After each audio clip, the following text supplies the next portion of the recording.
नमस्कार, मैं हूं हरवीर सिंह। हिंद किसान की बात में आपका स्वागत है। नील की खेती आपको याद होगी, आप लोगों ने अपने स्कूल में जब इतिहास पढ़ा होगा तो बताया गया होगा कि चंपारण में एक आंदोलन हुआ था जिसमें गांधी जी ने भी हिस्सा लिया था, जो देश में किसानों का पहला उस तरह का आंदोलन था, क्योंकि किसानों से जबरदस्ती नील की खेती ठेके पर करवाई जाती थी। ये इतिहास है। और इसके बाद भी कई सारे मसले उस तरीके किसानों के आंदोलन से जुड़े हुए या उनके ऊपर जो उनके खिलाफ जो फैसले होते रहे हैं या उनकी दिक्कत वाले मसले हैं वो आते रहे और किसान आंदोलन करते रहे। लेकिन अभी हम मौजूदा परिस्थिति पर लौटते हैं। केंद्र सरकार ने हाल फिलहाल कृषि मार्केटिंग से रिलेटेड कई सारे बड़े सुधारों की घोषणा की। जून में इसके लिए 3 अध्यादेश लाए गए, जिसमें एक आवश्यक वस्तु अधिनियम जो है उसको बहुत लिबरल किया गया। दूसरा, किसानों के फसलों की खरीद फरोख्त के लिए मंडी के बाहर की व्यवस्था की गई। और तीसरा जो महत्वपूर्ण जो कानून आया है जिसके ऊपर आज हम चर्चा करेंगे वो है farmers empowerment and protection agreement on price assurance and farmer services ordinance 2020। इस कानून के जरिए सरकार का मानना है कि किसान और कोई कारोबारी या कंपनी या कोई इंडिविजुअल भी आपस में एक समझौता कर सकते हैं कॉन्ट्रैक्ट फार्मिंग के लिए। वो उनकी उपज पहले से तय दाम पर खरीदेंगे और किसान उनको आपूर्ति करेगा, और उसके लिए अगर कोई डिस्प्यूट होगा उसका भी हल देखा जाएगा। लेकिन इसके लिए मकसद है कि किसानों को बेहतर दाम मिले, उनकी आमदनी बढ़े। लेकिन पिछले दिनों गुजरात के किसानों के और पेप्सी जो कंपनी है उसके बीच का विवाद हम देख चुके हैं, जो आलू की एक किस्म को लेकर के विवाद चला था। इस तरीके के विवाद आने वाले दिनों में नहीं मिलेंगे, इसको लेकर के कोई गारंटी नहीं है। लेकिन सरकार चाहती है कि आत्मनिर्भर भारत का जो उसका एक नया अभियान है उसमें किसान भी आत्मनिर्भर हो जाए। मोदी सरकार इस अध्यादेश के जरिए क्या वाकई किसानों को आत्मनिर्भर बनाने जा रही है, या इसका फायदा कॉरपोरेट का होगा और बड़े कॉरपोरेट के सामने कहीं किसान अपने आप को मजबूर तो नहीं पाएगा। तमाम सारे ऐसे मसले हैं जिन पर बात करना जरूरी है। और इस कानून के ऊपर हमारे साथ बात करने के लिए 2 खास मेहमान हैं। हमारे साथ टी नंद कुमार जी हैं, जो भारत सरकार में कृषि सचिव रहे हैं और अभी भी नीतिगत मसलों पर कृषि से जुड़े जो मुद्दे हैं वो लगातार काम कर रहे हैं। हमारे साथ डॉक्टर टी हक हैं, जो CACP के पूर्व चेयरमैन रहे हैं और अभी भी लगातार सक्रिय हैं। हम अपने मेहमानों के साथ बात करेंगे, उससे पहले देख लेते हैं एक छोटी सी रिपोर्ट।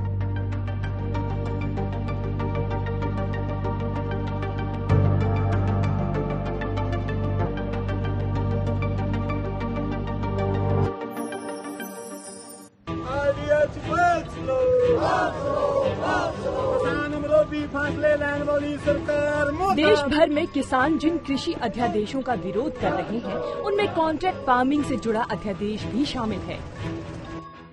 यूं तो कॉन्ट्रैक्ट फार्मिंग देश के लिए नई नहीं है, लेकिन अभी तक पश्चिमी देशों का कृषि पैटर्न रही इस तरह की खेती के साथ हमारा अनुभव अच्छा नहीं रहा।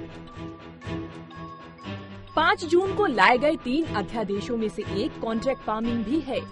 इस अध्यादेश से कॉन्ट्रैक्ट फार्मिंग को वैधता मिल गई है। अब बड़ी कंपनियां कॉन्ट्रैक्ट पर जमीन लेकर खेती कर सकेंगी और कंपनियां सीधे किसानों से अपने लिए फसल उत्पादन का समझौता कर सकती हैं। फसल को कंपनियां सीधे खरीद भी सकती हैं। इसके लिए कंपनियों और किसानों के बीच एक लिखित फार्मिंग एग्रीमेंट होगा। इस एग्रीमेंट की समय सीमा पहले से ही तय होगी। 5 साल या इससे ज्यादा अवधि के लिए हो सकता है ये एग्रीमेंट।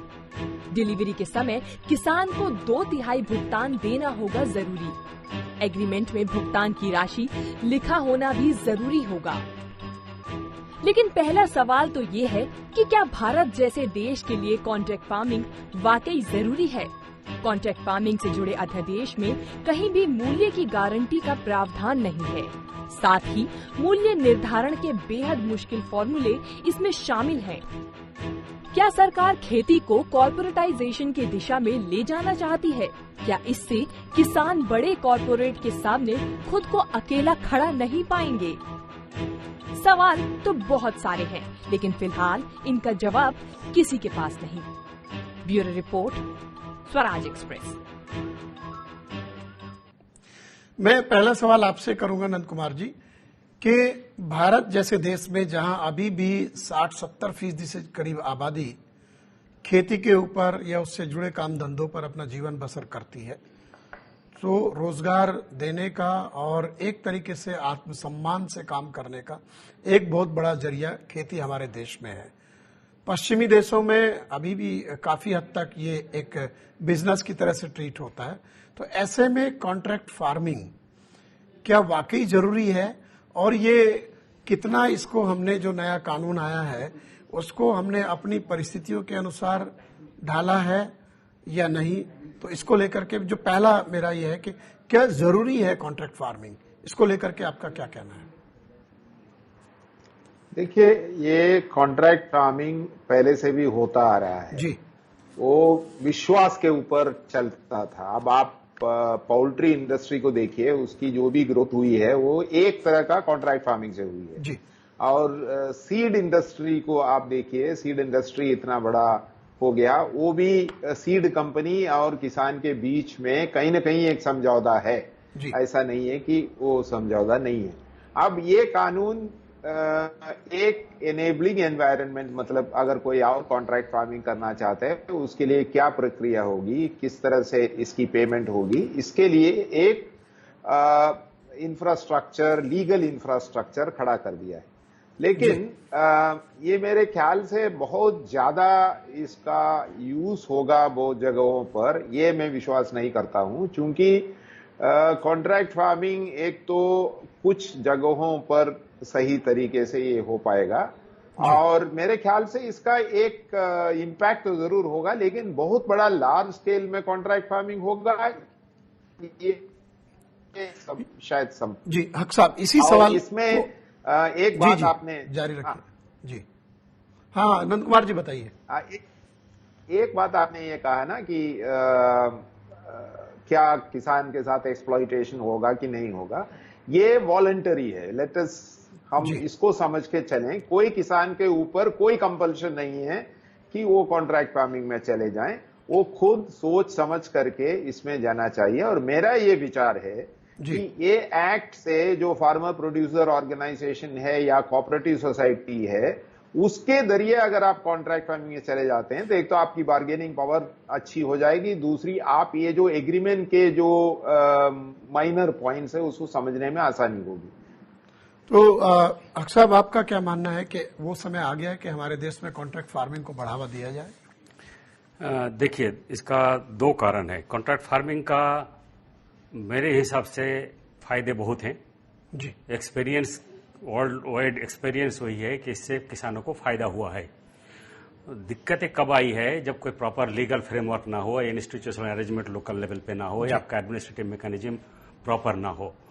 तो अगर ये सारे चीज हो प्रॉपर वे में तो इसका फायदा किसानों को होता है। दो कारण है। देखिए, एक तो है कि किसानों को एक एश्योर्ड प्राइस कहा था। सबसे बड़ा प्रॉब्लम किसानों का आज के दिन में क्या है कि मार्केट में एश्योर्ड प्राइस पहले से पता हो कि कम से कम किस प्राइस हमें मिलेगा और उसी हिसाब से वो फिर अपना डिसीजन लेगा। तो एक एश्योर्ड प्राइस का होता है ये एग्रीमेंट। दूसरा है कि जो कंपनी है हमारे वहाँ, ये भी देखिए, एग्रो प्रोसेसिंग हो चाहे एग्री एक्सपोर्ट का सेक्टर हो, वो बहुत कमजोर है आज के दिन में। हुआ है डेवलपमेंट, लेकिन जितना होना चाहिए, जिसके ऊपर फ्यूचर एग्रीकल्चर ग्रोथ डिपेंडेंट है, तो वो तभी डेवलप होगा जब एक उनको एश्योर्ड सप्लाई मिलेगा रॉ मटेरियल्स का। और एश्योर्ड ही खाली नहीं, assured supply of quality raw materials. तो क्या होता है कि जो इस तरह के एग्रीमेंट में देखा गया, नॉर्मली क्या चीज प्रोड्यूस करेगा, किस क्वालिटी में, उसका मॉनिटरिंग होती है। चाहे थर्ड पार्टी मॉनिटरिंग हो या फिर कंपनी डायरेक्टली उनको क्वालिटी सीड्स देती है। कई बार वो जो किस क्वांटिटी में फर्टिलाइजर है, किस क्वालिटी का पेस्टिसाइड्स है, बायोपेस्टिसाइड्स देना है, उसको भी मॉनिटर करती है और कई बार हेल्प करती है उसको खरीद के इनपुट डीलर्स के साथ। ट्रिपार्टाइट एग्रीमेंट भी होता है, कई बार डबल एग्रीमेंट होता है, मतलब डायरेक्ट एग्रीमेंट होता है, कई बार ट्रिपार्टाइट एग्रीमेंट होता है इनपुट डीलर से भी। तो इस तरह से होने से एक तो टेक्नोलॉजी का यूज प्रॉपर होता है, इनपुट यूज ढंग से होने से प्रोडक्टिविटी भी बढ़ती है किसान की, और एश्योर्ड प्राइस होने से इनकम भी बढ़ती है। तो ये कोई दो राय नहीं है। तो आपको लगता है कि अभी माहौल है और हम लोग उस तरफ जा रहे हैं कि कॉन्ट्रैक्ट फार्मिंग होना चाहिए। तो ये अनंत कुमार जी, लेकिन एक बात बताइए कि पिछले 1 दशक में भी इस तरह के एक्सपेरिमेंट हुए, कॉन्ट्रैक्ट फार्मिंग करने की कोशिश हुई। हरियाणा भी अपना एक मॉडल एक्ट लेके आया, पंजाब में कई कंपनियों ने करीब 12-13 साल पहले कोशिश की। उसके अलावा और जो सबसे लंबा अनुभव है तो गन्ने की खेती तो कॉन्ट्रैक्ट फार्मिंग ही है, लेकिन वहां पर किसानों को तो कोई फायदा हो नहीं रहा। वहां तो उनके बकाये को चीनी मिलें अपना वर्किंग कैपिटल की तरह इस्तेमाल करती हैं, ना कोई कानून जो कॉन्ट्रैक्ट है वो भी एक तरीके से ट्राइपरटाइट होता है, खासतौर से यूपी में, आपका हरियाणा में, पंजाब में, उत्तराखंड में जो केन कोऑपरेटिव सोसाइटी, चीनी मिल और राज्य का जो केन कमिश्नरेट होता है उसके बीच में दाम भी पहले से तय है। तो वहां तो ये उस तरीके से लागू नहीं हो पा रहा, और पुराने अनुभव भी ये कहते हैं, तो फिर कैसे होगा? या इसलिए कि पहले कोई उस तरह से पुख्ता कानून नहीं था और अब एक कानूनी फ्रेमवर्क के अंदर होगा तो ये ज्यादा कारगर हो सकता है? क्या मानना है सर आपका? एक तो देखिए, ये मैं चीनी को इससे अलग रखना चाहता हूं, क्योंकि वो चीनी का एक इतिहास है, उसमें कानून है, कमांड एरिया है, और उसमें भारत सरकार के कानून और स्टेट के कानून में कुछ अंतर है। वो एक अलग इश्यू है, वो अलग से आपसे चर्चा करेंगे। वो चीनी बहुत पेचीदा एक विषय है।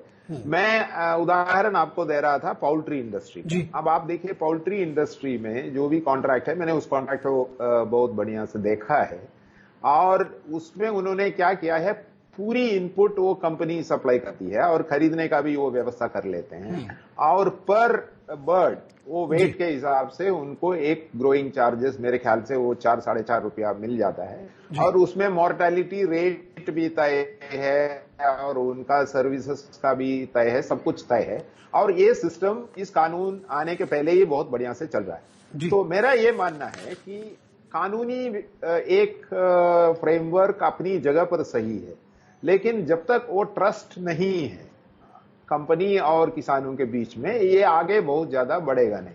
तो इसलिए ट्रस्ट कैसे होती है, और ट्रस्ट मैं चूंकि एनडीडीबी का बैकग्राउंड भी मेरा है, इसलिए मैं ट्रस्ट को ये मानता हूं। एक तो देखिए, कोई छोटा सा आप मिल्क कोऑपरेटिव में जाइए, उसका टेस्टिंग ट्रांसपेरेंट हो, उसका वेमेंट ट्रांसपेरेंट हो, उसका पेमेंट सही टाइम पर और ट्रांसपेरेंट तरीके से हो, ये एक बात है। मेरा ख्याल से इसमें जो एग्रो प्रोसेसिंग वाले हैं वो ज्यादा चले जाएंगे कॉन्ट्रैक्ट फार्मिंग में। आप मान लीजिए, हमको पेस्टिसाइड फ्री कोई चीज चाहिए या कोई प्रोसेस करने के लिए एक पर्टिकुलर क्वालिटी चाहिए, नंबर 1। नंबर 2, मैं ये भी मानता हूं किसान तभी जाएंगे उनको सही दाम मिले। अगर जिसमें एमएसपी है वो क्यों जाएंगे कॉन्ट्रैक्ट फार्मिंग में, जब तक एमएसपी से ज्यादा कोई ऑफर नहीं करें। अब आप मान लीजिए शरबती बीट आप खरीदना चाहते हैं, तो आप एमएसपी से कितना गुना ज्यादा दाम देंगे, उस पर आपका कॉन्ट्रैक्ट फार्मिंग जाएगा। आप बासमती में चले जाएंगे तो आप ये देखेंगे कि भाई मार्केट प्राइस से कितना अच्छा हमको मिलेगा प्राइस, उस पर चले जाएंगे।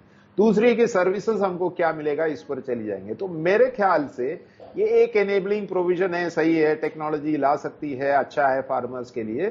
लेकिन जो कंपनियां हैं ये ना सोचें कि भाई कॉन्ट्रैक्ट फार्मिंग से हमको बहुत ज्यादा फायदा होगा। बहुत ज्यादा इन्वेस्टमेंट कंपनियों की तरफ से ट्रस्ट और टेक्नोलॉजी दोनों में करनी पड़ेगी। पहले अगर पंजाब की हम बात देखें, कंपनियों ने बासमती खरीदने से मना कर दिया था। कुछ जगह कंपनियों का आरोप था कि किसान उसको मार्केट में बेच रहा है क्योंकि दाम ज्यादा मिल रहा है। फिर जो टमाटर के सप्लायर थे फार्मर, उनको उस तरीके से दाम नहीं मिल पाया, क्वालिटी का इश्यू लेकर के उसको सवाल खड़े कर दिए गए।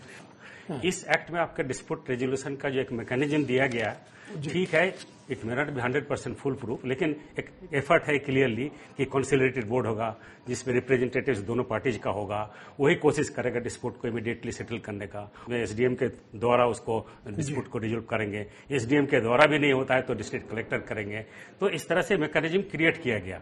तो मेरे हिसाब से वो मैकेनिज्म अगर एक्ट इफेक्टिव होता है तो मेरे ख्याल से डिस्प्यूट कम होगा। तो दूसरी बात यह है कि हुआ क्या था कि टोमेटो का जिस दिन प्राइस ज्यादा मार्केट में था तो फार्मर्स ने दिया नहीं कंपनी को, तो कंपनी तो बैंकरप्ट हो गया, उनके तो दुकान बंद हो जाएगा। तो वो आपको ट्रस्ट तो बिल्ड करना ही पड़ेगा, उसके बिना होगा नहीं। और इसके लिए इस बार कुछ पेनल्टी भी रखी गई है कि आपको डिलीवरी कहाँ पे होगी, फार्म गेट पे होगी या पर्टिकुलरली स्पेसिफाइड प्लेस में होगी, और उसका डिलीवरी लेने का जिम्मेवारी इस बार कंपनी को दिया गया। एक्चुअली मोरलेस मुझे लगता है ये बिल बल्कि थोड़ा फार्मर फ्रेंडली है कि वो कहा गया कि अगर किसी कारण से, जैसे किसी कंपनी ने किसी फार्मर्स को कुछ एडवांस दे रखा है इनपुट उसके लिए या क्रेडिट के रूप में, तो उसकी रिकवरी अगर मान लीजिए नहीं हुआ किसी भी कारण से, तो वो जो डिस्प्यूट सेटलमेंट में जाएगा, तो डिस्प्यूट सेटलमेंट में सीलिंग लगा दिया कि जो एक्चुअल कॉस्ट है जो कंपनी का उतना ही आप रिकवर कर सकते, उससे ज्यादा नहीं कर सकते। लेकिन जहां कंपनी डिफॉल्ट करेगी वहां फार्मर्स को ये है कि 1.5 टाइम्स जो है उसका पेनल्टी देनी पड़ेगी। और दूसरी बात है कि 30 डेज का जो पेमेंट का ये रखा गया कि मैक्सिमम, पहले तो मेजर पोर्शन तो आपका इमीडिएट पेमेंट होगा, लेकिन कुछ पोर्शन जो रह जाएगा कि विद इन 30 डेज वो पेमेंट होगा। तो उसके लिए भी अगर डिस्प्यूट में जाता है तो वो है कि अगर डिले होता है तो 1.5% पेनल्टी टाइम्स जो है पेनल्टी वो देना पड़ेगा। तो आपको लगता है कि इसलिए कई सारे प्रावधान जो है किसानों के। नंद कुमार जी, ये एक जो तमाम सारी अच्छी बातें हम लोग देख रहे हैं, आप लोग भी बता रहे हैं, किसान क्यों नाराज है? क्योंकि इस पूरे कानून में कहीं भी जो कीमतों का मसला है, किसान को कीमत पे जब बात करता है वो सिर्फ एमएसपी को सबसे एक सैंक्टिटी मानता है उस तरीके से कि न्यूनतम समर्थन मूल्य जो है उसको मिलना चाहिए, उसको भी लेकर के है कि ज्यादा मिलना चाहिए, उससे तय ज्यादा होना चाहिए। लेकिन इस पूरे कानून में कहीं भी एमएसपी की बात नहीं है। ये कहीं ये नहीं कहता कि आपको कम से कम एमएसपी देना पड़ेगा और उसके ऊपर आप जो भी देंगे ये करेंगे। तो ये एक तो, और प्राइस डिस्कवरी के लिए भी कहता है कि जो एपीएमसी में जो दाम होगा उसके हिसाब से अगर ऊपर दाम होगा तो और आपको उसमें बोनस मिल सकता है। कई सारे फॉर्मूला उसमें दिए गए हैं। तो ये किसानों के जो ट्रस्ट की जब बात है, जब कानून आ रहा है, उसी वक्त उनका भरोसा डगमगा रहा है, क्योंकि उनको लगता है कि इसमें तो कहीं दाम की उस तरह की बात नहीं है, एमएसपी की बात नहीं है। तो ये क्या इसको कमजोर नहीं करता ट्रस्ट के स्तर पे किसानों के बीच में? और वो जो आंदोलन कर रहे हैं कहीं ना कहीं उस आंदोलन के पीछे ये मुद्दा बहुत अहम है।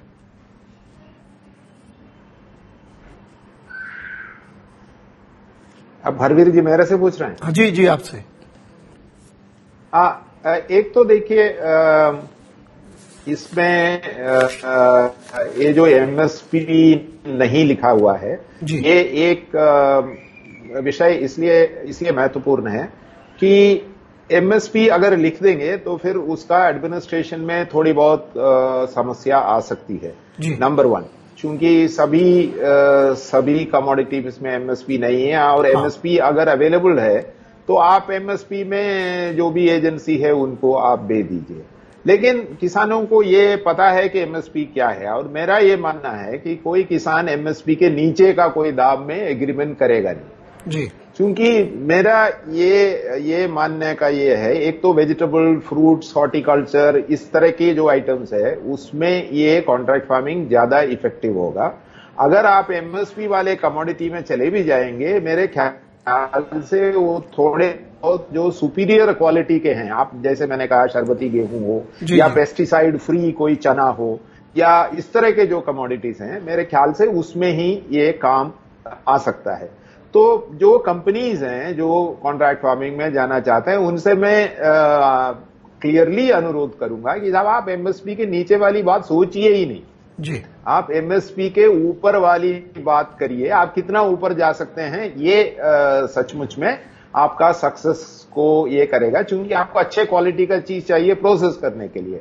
अगर ये आपका फॉर्मूला है तब आप चले जाइए। दूसरी बात यह है कि मेरा अनुभव यह कहता है कि आप कॉन्ट्रैक्ट फार्मिंग में किसान के साथ एक सीजन का क्रॉप लेकर के कॉन्ट्रैक्ट फार्मिंग करेंगे तो वो चलने वाली बात नहीं है। आप उदाहरण के लिए मैं आपको यह कह रहा हूं कि मान लीजिए अगर आप किसी से कहेंगे कि भाई एक सीजन में मुझे ऑर्गेनिक टोमेटो दे दो, बाकी 7-8 महीना आप जो भी मर्जी उसमें कर लो, फिर अगले साल ऑर्गेनिक। किसान के साथ आपको पूरी साल एंगेज करना पड़ेगा, उनके 2 या 3 क्रॉप जो भी है उसके साथ आपको जुड़े रहना पड़ेगा, और जो भी टेक्नोलॉजी और सुपरविजन आपको देना है वो देना है। वैसे लीगल फ्रेमवर्क तो सही है अपने जगह पर, जैसे हक साहब ने कहा। मेरे ख्याल से ये बहुत बड़ा मैनेजमेंट चैलेंज है कंपनीज के लिए। आपको सुविधा तो दी गई, लीगल फ्रेमवर्क तो आपको दी गई, लेकिन आप इसको कैसे कन्वर्ट करेंगे अपने लिए और किसान के लिए, ये बहुत बड़ा चैलेंज होगा। और वो अच्छे कंपनी है वो देखिए वो सक्सेसफुल हो जाएगी। जी, तो ये हक साहब जो एमएसपी वाला जो मसला है, देखिए क्या है कि किसानों का ये जो 3 अध्यादेश आए हैं उसको लेकर के किसान आंदोलन कर रहे हैं। वो यूपी में भी कर रहे हैं, हरियाणा में भी कर रहे हैं, पंजाब में भी कर रहे हैं। अभी देश के कुछ हिस्से ऐसे हैं जहां नहीं कर रहे हैं, या तो वो अभी उसको लेकर के उतने वोकल नहीं है क्योंकि एमएसपी का किसी में भी जिक्र नहीं है और उनको एक डर सता रहा है कि ये पूरा का पूरा जो फ्रेमवर्क तैयार किया जा रहा है 3 कानून लाके, एफपीओ लाके, ये उसमें एमएसपी को दरकिनार करने की कोशिश है। तो ये अगर इसमें कहीं ना कहीं एक जिक्र हो जाता तो आपको लगता है कि सरकार के लिए भी रास्ता आसान होता?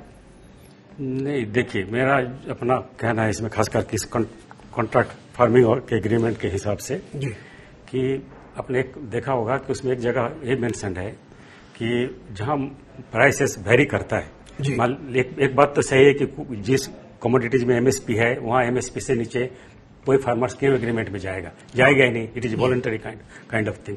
लेकिन ये कहा गया कि अगर एमएसपी किसी भी कारण से मार्केट फ्लक्चुएशन इतना हो जाता है कि एग्रीमेंट कुछ है और प्राइसेस मान ली नीचे चला गया, एमएसपी से भी नीचे चला गया, तो एमएसपी जो है विल बी द बेंचमार्क, वो कहा गया है ऑलरेडी, उसमें रेफरेंस प्राइस में है।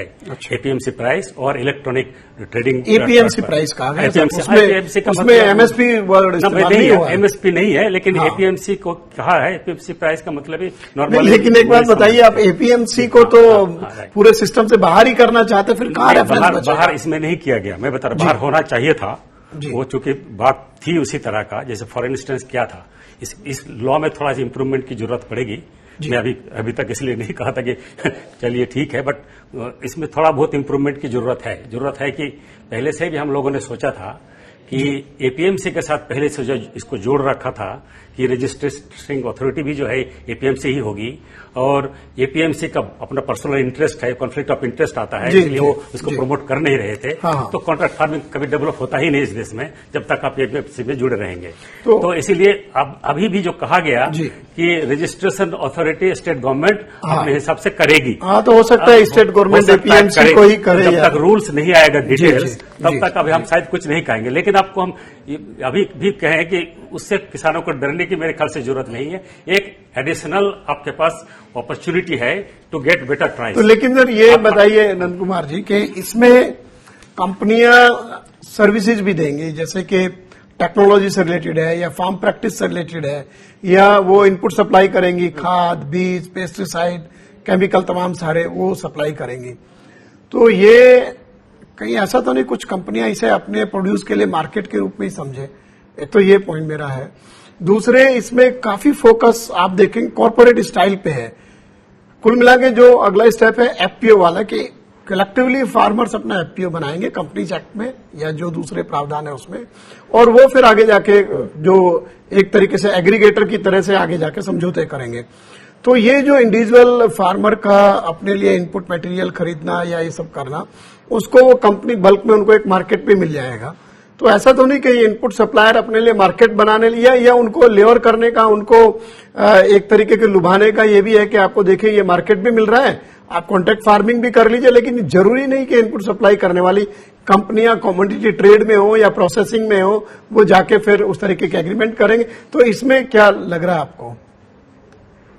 नहीं हरवीर जी, ये एक स्वाभाविक एक कोरिलेशन इसमें बन जाता है कि जो सामान खरीदना चाहते हैं वो अपने चॉइस का कुछ इनपुट्स ले आएंगे जरूर, लेकिन ये जरूरी नहीं है कि इसको मार्केट समझेगा, क्योंकि उनका भी एक लॉन्ग टर्म बिजनेस मॉडल लेके वो चलेंगे जी, और उनको प्राइस भी मार्केट में जो रिटेल प्राइस है उसके कम में किसान को देना होगा। अगर नहीं देंगे तो वो फिर कॉन्ट्रैक्ट फार्मिंग में वो सर्विसेज की जो क्लॉज है वो एक्सेप्ट नहीं करेंगे। तो इसलिए मैं समझता हूं कि ये ऐसा बहुत सारी जो फियर्स हैं लोगों के मन में, इसके लिए एक किसानों से भी और कंपनियों से भी मिला करके बातचीत करना जरूरी है। ये बहुत सारी जो इन्फॉर्मेशन है ये ऐसे ही जा रहा है, हाफ डे इन्फॉर्मेशन जा रहा है। पहली बात यह है कि इसमें किसान का चॉइस है, आप बिल्कुल नहीं करिए। आपको किसने कहा कि आप पंजाब में जो गेहूं कर रहे हैं वो मंडी में जाके गेहूं एमएसपी पे बेच बेचेंगे या वो कहीं कॉन्ट्रैक्ट फार्मिंग में जाएंगे तो कम से कम वो 100 रुपया ज्यादा मांगेंगे। तो ऐसा नहीं है, या उनको कोई फ्री सर्विस देंगे।